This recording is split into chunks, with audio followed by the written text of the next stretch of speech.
I'm wondering if someone's preparing an evangelistic sermon for this Sunday, what's one bit of advice that you would give them in their preparation if you had to say one thing to a preacher preparing that sort of sermon for Sunday? As you prepare the talk, imagine that your skeptical friend is right there watching you type every word of your sermon. Welcome to the Ridley College podcast. Here you'll find public lectures, stories from our students and faculty, and insights from leading experts on the Bible, theology, and ministry. Well, welcome to the Ridley College podcast. I'm Tim Johnson. I'm the lecturer in preaching and pastoral theology here at Ridley, as well as the Dean of our Anglican Institute. And part of my role at Ridley is coordinating the Ridley's Preachers Conference that we have annually here at Ridley. In today's podcast, we're diving into the theme at the heart of this year's conference, which is evangelistic preaching. What is it? Why does it matter? And how can it be done well in a post-Christian world? And our guest today is the Reverend Dr. John Dickson. John is an historian, an author, a podcaster, public Christian, former member of the Ridley Faculty, and he's the keynote speaker for this year's conference. John's spent decades engaging skeptics and helping Christians speak about Jesus with both conviction and grace. There's probably few people who have thought as deeply about the intersection of persuasion, culture, and proclamation as John has.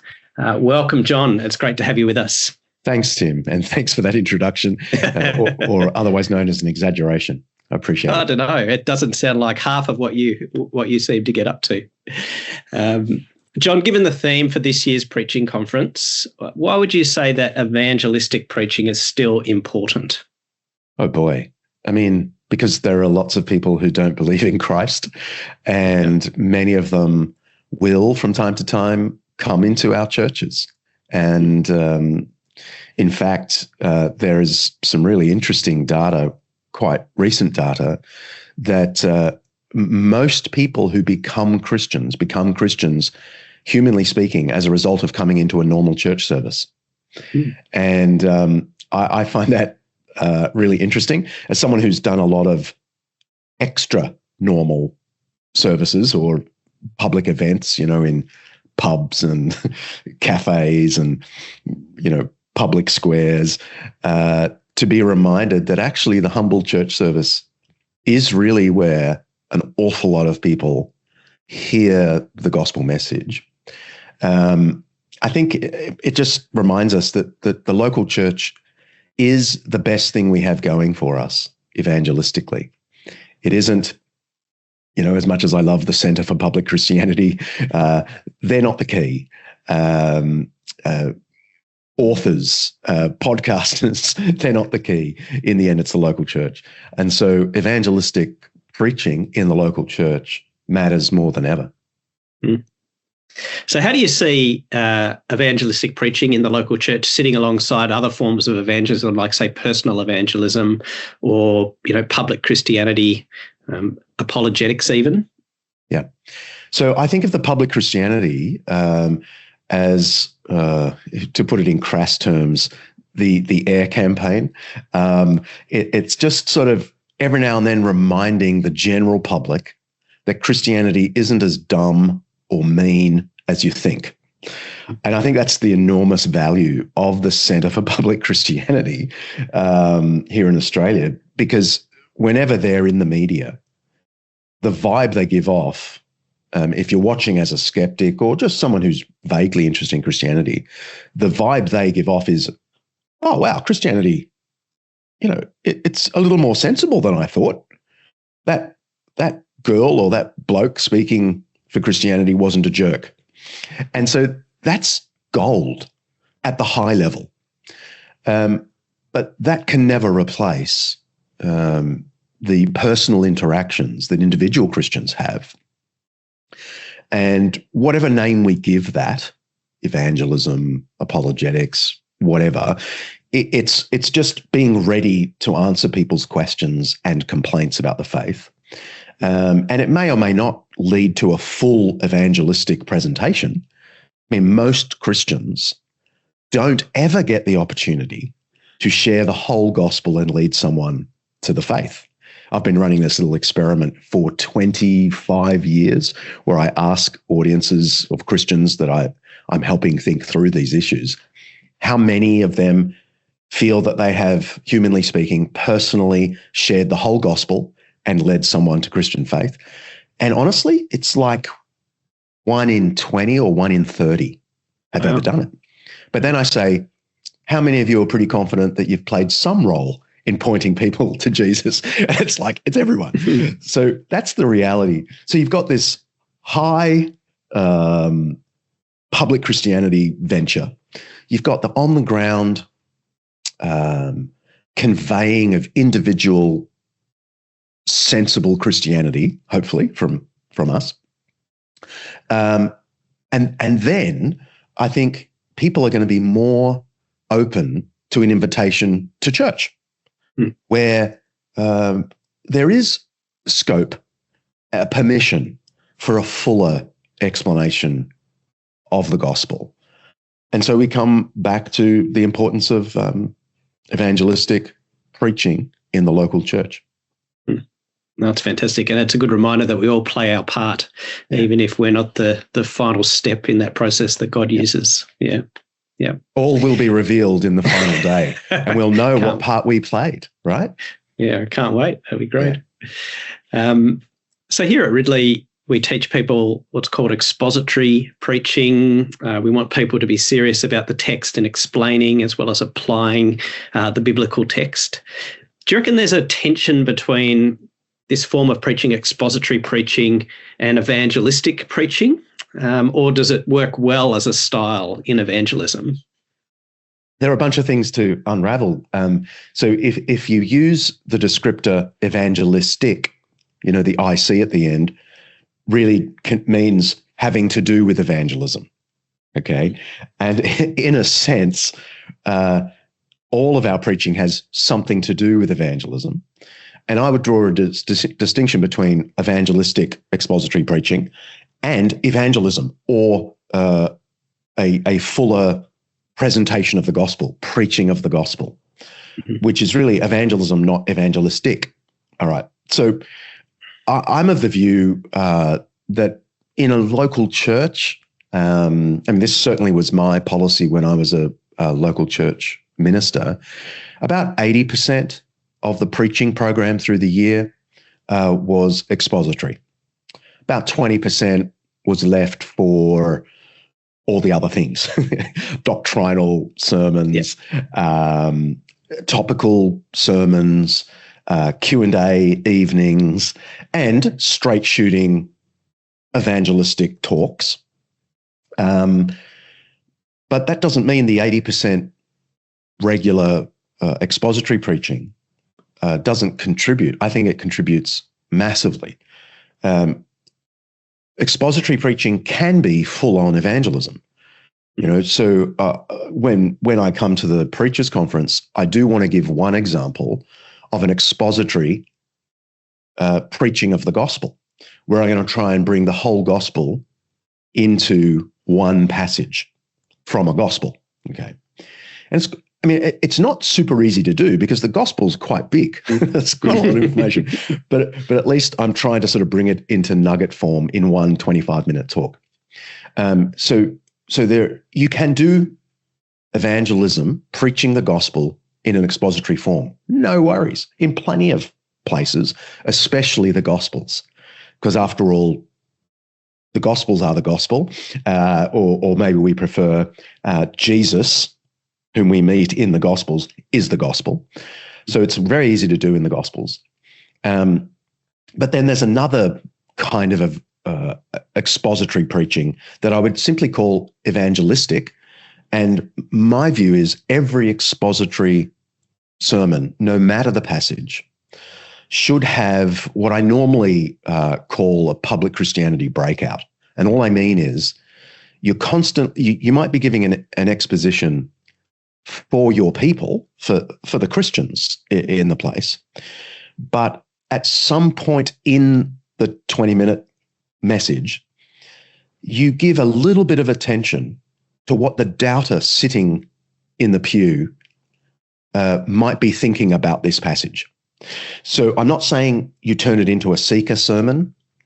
You don't break the rhythm of the sermon, but just as you might be thinking, I wonder what, that faithful Christian Jessica is thinking of this passage, how it might apply to her. Like a preacher does that instinctively. But what I like to urge preachers to also do is think of skeptical Uncle Bob, also sitting in the pew. What might he make of this passage? And why wouldn't I, in every single sermon, have something that at least acknowledges there are thoughtful people who would doubt this passage or would complain about something, or just have a simple query, because there's so much in the world that critiques this idea in the passage. And so the public Christianity breakout might just be 2 minutes out of your 20 that very gently acknowledges that thoughtful people might see this differently. And you don't even have to say, and you non-Christians in my audience, and that sort of spoils it. It's just an instinctive way of being a pastor, not just to the congregation or the believing congregation, but also to those who don't yet believe. And the value of this is, firstly, the evangelistic value, because Uncle Bob sitting there is going, oh, okay, yeah, I can see. At least the preacher knows my doubts. At least the preacher acknowledges there are thoughtful people who see it differently. And that is gold. That is gold. That will leave that person open to listening to the rest of the sermon. But the other value of that public Christianity breakout is that our own people, believers, have doubts. And so you're tending to them as well. And then on top of that, our own people need good models of their own personal conversations the next day at, around the water cooler. And if they see their preacher week in, week out, no matter the passage, being able deftly and gently but with conviction, explain how this passage really can speak to our doubting world, over time, they are trained to do the same with their friends and colleagues. Yeah. No, that's fantastic. Yeah. John, what do you reckon are some of the common missteps that people make in evangelistic sermons, whether that's, I don't know, in tone or structure, or maybe even assumptions that people are making about their listeners? Well, the first is not doing it. Yeah. A lot of preachers just do not think of the doubter in the audience. And so it's all just insider speak. And yet you don't have to turn the whole sermon into a piece of, public Christianity or apologetics or evangelism in order to offer something to the doubter in the audience. That's why I was saying that little 2 minutes actually makes the whole 20 minutes meaningful to the person who doubts, because they understand that preacher at least knows there's a world outside this church.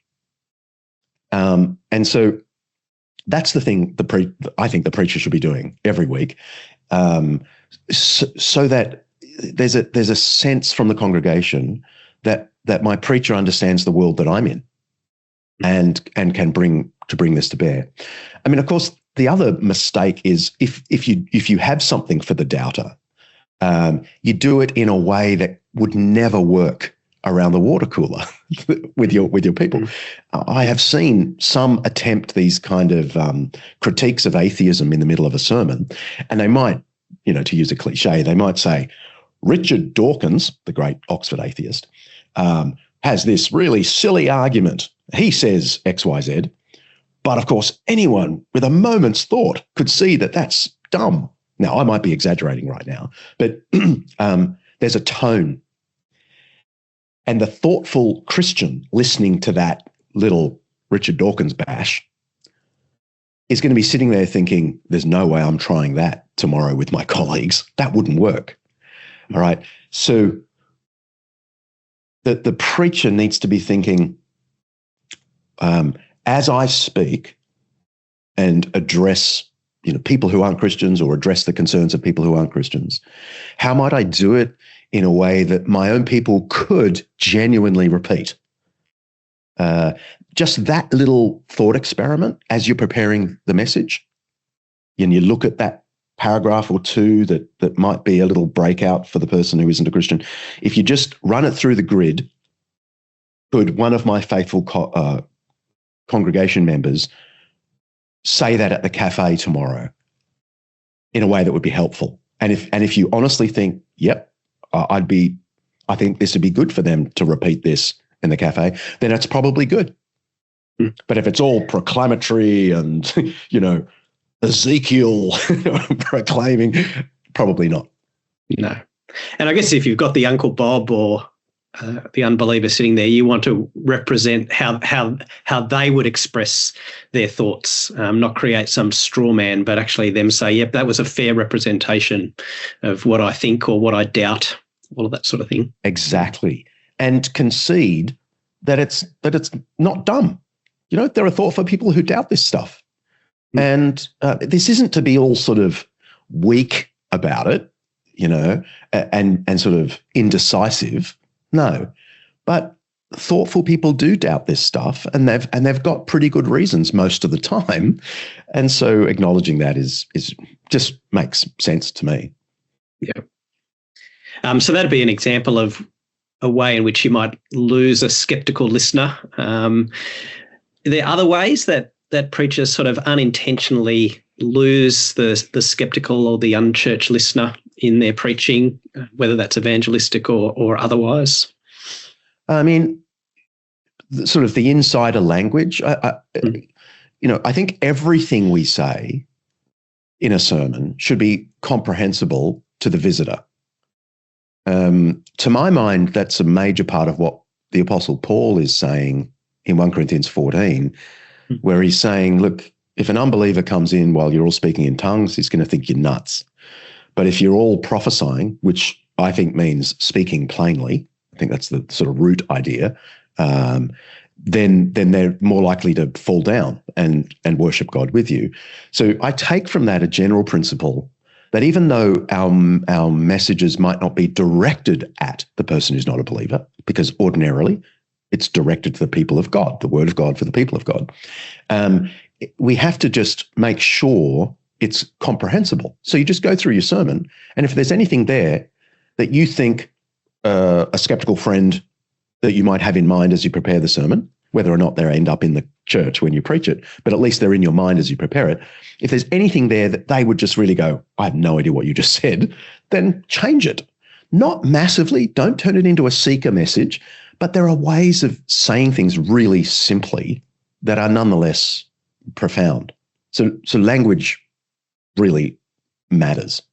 There's a challenge there for preachers who can spend a lot of their time in the Christian bubble, pastoring the congregation, to be engaged with people so they kind of know the right language and don't get caught up in just church speak as well. So there's a link probably between your personal engagement, personal evangelism, which will shape your evangelistic preaching perhaps as well. Yeah, and I don't mean to imply we have to dumb things down. That's not what I'm saying. I personally think we need to, whatever is the opposite of dumb things down, I think we need to up it. But that doesn't involve convoluted language or jargon, insider language. You can lift the intellectual game of our messages while still sounding really simple in explanation. Yep. John, you've spent decades engaging skeptics, introducing the Christian faith to people. What do you think has changed most in terms of the sorts of questions that people are asking?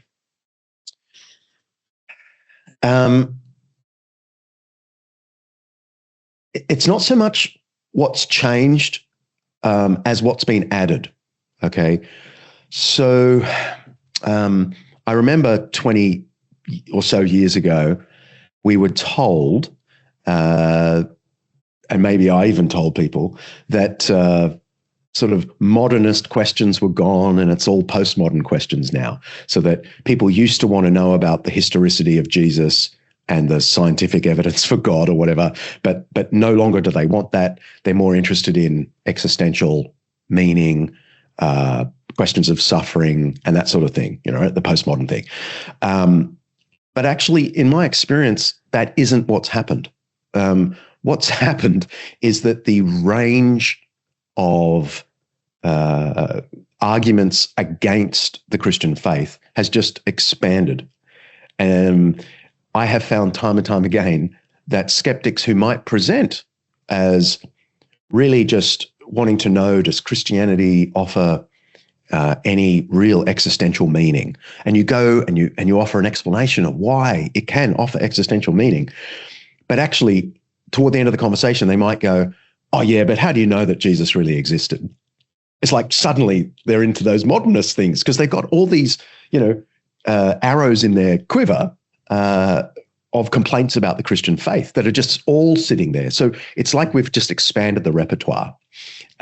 So I don't think we should be turning our back on historicity questions, scientific questions, philosophical questions, the so-called modernist questions. They are still really valuable.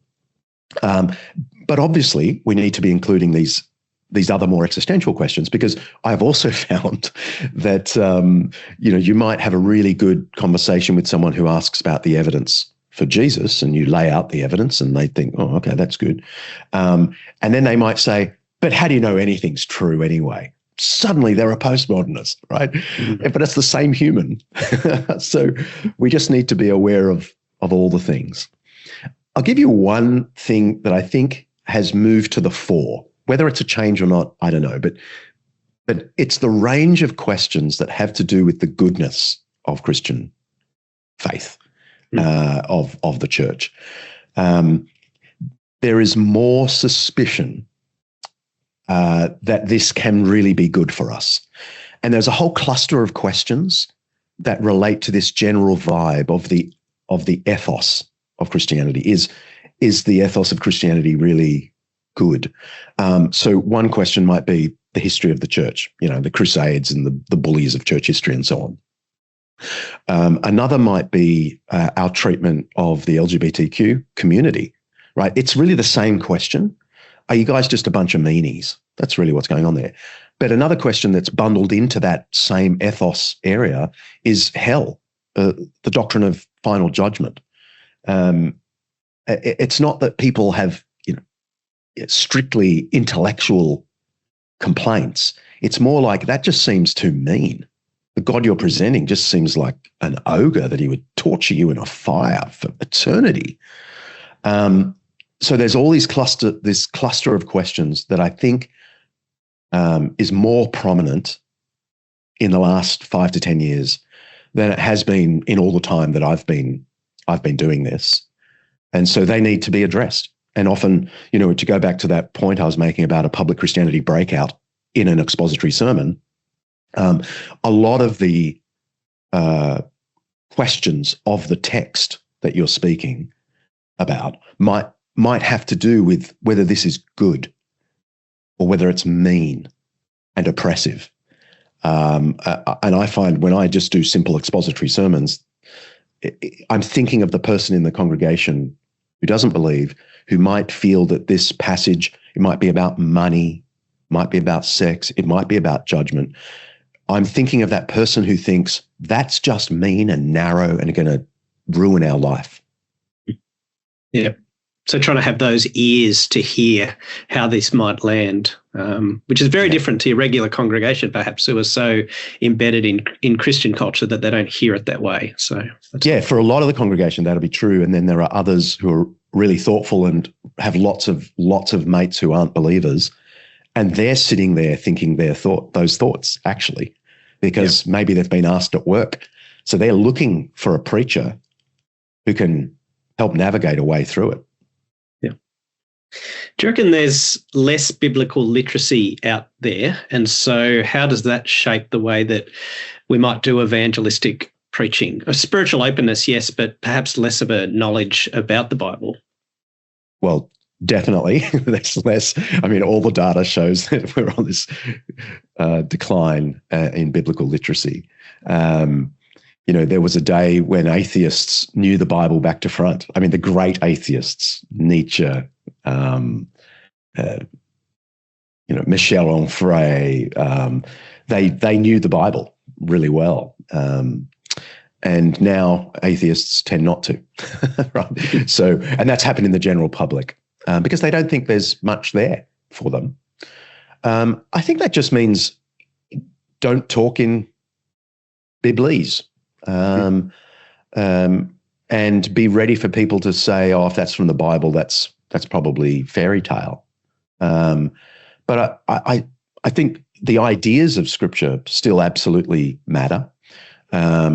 I think we can still use the language of Scripture. We can still talk about Scripture, but it will be a foreign text. I mean, to many, it will be as foreign as the Tripitaka, right? The Buddhist set of scriptures. And so, if you just think, if I quote the Bible, it will sound to my hearer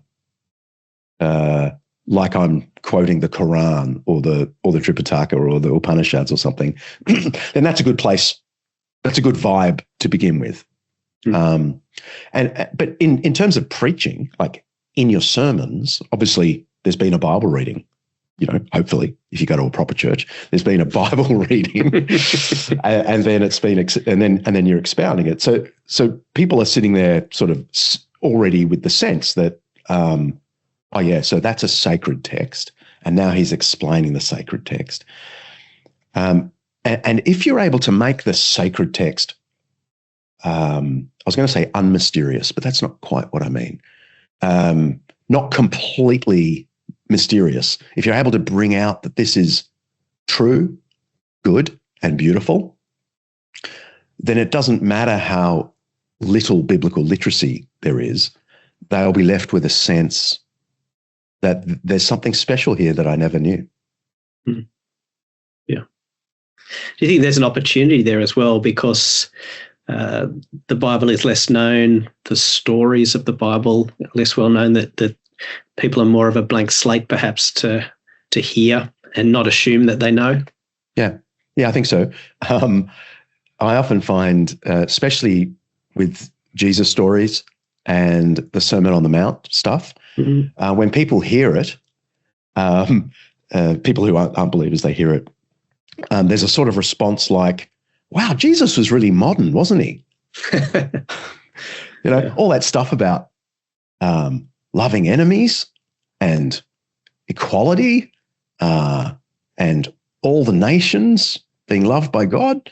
Wow, he was a really good secular humanist, right? So, I mean, and you can have good fun sort of playing with that idea that, of course, secular humanism is basically Christianity stripped of theology. They got those ideas from this passage.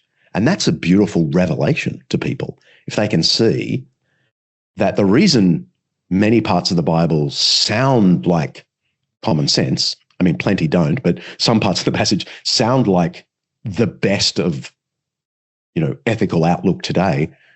If you can show them the reason for that is this book changed our culture and gave us the assumptions we have. I think there's great value in that, so long as it's done in a humble way, not in a way that says, you don't have any values that aren't biblical. You can't be good unless you're a Christian. Obviously, you've got to avoid that. But the idea that this really foreign, mysterious book is actually everywhere in our culture in disguise. Oh, that's good.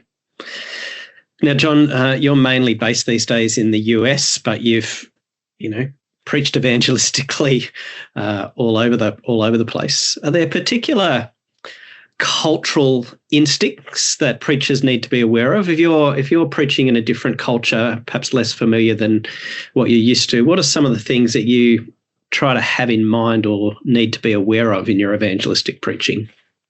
Well, I mean, if you are in a new culture, you've got to try and read that culture.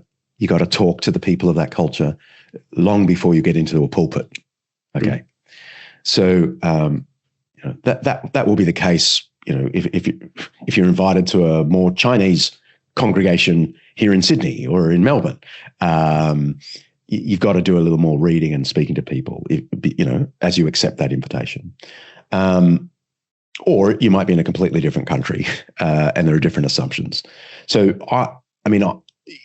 for my own speaking in America, and I do a lot of preaching in America, I listen to a lot of podcasts to sort of find out how they speak, what they're speaking about. And I deliberately listen to right-wing podcasts, center podcasts, and left-wing podcasts. So from Pod Save America on the left, right through to Ben Shapiro on the right, and there's lots of other stuff in the middle. And so what I've slowly developed a sense of is what are the triggers for both sides that you should avoid. Even a simple word like social justice, right, is a real trigger to the right. Or lived experience. If you say lived experience, that's just such that's red rag to a bull on the right. But if you start to talk about the family, like even the word "the family" is triggering to many on the far progressive left because the family is the problem, right? Okay, so I think you've got to listen before you speak. And I think there's something in James about that too, right? Listen more than speak. But having said all of that, there is a great liberty I've experienced in America, granted to me because I'm a foreigner. So people tend, as soon as they hear my accent, they don't think of me as Republican or Democrat. They think of me as this weird, Steve Irwin or whatever, right? So I can get away with more things than a traditional conservative preacher might, because they don't box me, into a particular category, and that's lovely. So as much as I'm all for listening to the culture and doing your best, I don't think we should be too paranoid about just being ourselves, and allowing people to cut you slack, given that you come from a different cultural background. Yeah. Do you play into the Australian vibe? Do you do the Steve Irwin to engage the audience? I don't really, but I'm well aware that when an Australian opens their mouth in America, Americans like the sound of the Australian accent. I don't understand why. The Brits certainly don't. The Brits hear us and go, "Oh, those convicts." But I think Americans think of us as like these sort of brave, pioneering, self-made, happy country. Yeah. They think our accent sounds cheerful, and in a sense, it is. Yeah. So, but I don't know. I don't play Crocodile Dundee. I had to explain to my kids the other day who Steve Irwin was. So there you go. I know. Well, his son is super famous now, so you can refer to the young Irwin, whose name I can't even remember now. Robert, baby Bob. There you go. Yep. You've spoken a little bit about this, John. How do you preach in a way which is both intellectually credible, and you've talked about that, intellectually credible, but also emotionally compelling? How do you think about those aspects of evangelistic preaching? It was Aristotle who said that persuasion is logos, pathos, and ethos. And, for him, this was part of the problem with a lot of rhetoric in his day. When Aristotle wrote about rhetoric, he was complaining about the previous studies of rhetoric. And one of the things he pointed out was that rhetoric is so often all pathos, all emotion, all trickery. And Aristotle hated that, and said that there should also be logos and there should be ethos. But he didn't deny the pathos. And this, so I love his framework. And actually, you find that framework in the New Testament a lot. So there is an intellectual content. So we actually have content to convey. And, we'll always be prepared to give an apologia to anyone who asks you for the logos, the reason for the hope that you have. So there is a logos dimension. But I think the gospel is emotionally satisfying and emotionally saturated. And so I think we should feel free to lean into that, so long as it's never manipulative, which was Aristotle's point. But actually, Aristotle said, even though he didn't write much about this, he said that the most important part of persuasion is ethos, that third dimension, which is interesting because most of his book on rhetoric is just about logos and pathos. But he does just in passing say that the character of the persuader, and therefore the character of the speech, the moral character of the speaker and the speech, is the most persuasive element. And actually, the New Testament emphasizes that a great deal. Always be prepared to give an answer, but do this with gentleness and respect, keeping a clear conscience, so that those who speak maliciously against you will be ashamed. So that the moral character of it, or, let your speech be always full of grace, so that you may know how to answer everyone. So I think our presentations should have a logos. Absolutely, we shouldn't avoid the pathos, the sort of the meaning, emotion dimension. But I think we should also really focus on the ethos to show the goodness, both of our content, but also convey goodness. And I don't mean, look how moral I am. I mean the experience of the listener that this preacher understands me. That's the goodness that Aristotle's concerned with. That this speaker is generous in how they approach the audience. Yeah. And so that comes back to, what we were saying earlier in our chat about understanding who's in the audience and acknowledging them, acknowledging their doubts, and that their doubts aren't completely nonsensical, and so on. So I want preaching to have all those three elements. Yeah, no, that's great. It ties in too with what you're saying about not coming across triumphalistic in the way that you present the arguments, but that tone also conveys that ethos, I think. Yeah.